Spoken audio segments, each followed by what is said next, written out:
overdue compilation of our vacation in the Philippines.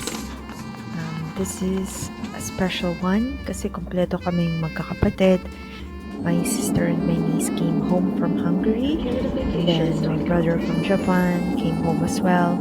Tapos kami naman from Canada. So we were really excited sa vacation na to. So flight, binook namin sa PAL, pero hindi siya direct flight. May layover kami sa San Francisco.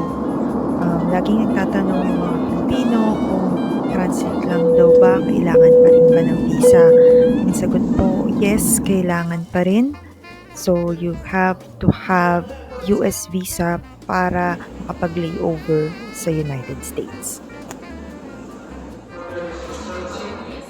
Dumating kami sa San Francisco and supposedly ang layover lang namin 4 hours. Kaso naging delayed yung flight. Namigay lang sila ng snacks and drinks after siguro mga 2 hours of delay na. Akala ko ito na yung pinaka-hassle pero ayaw naming masira yung bakasyon, kaya push na lang and go with the flow. So see you sa next video para malaman kung anong nangyari pagkarating sa Pilipinas.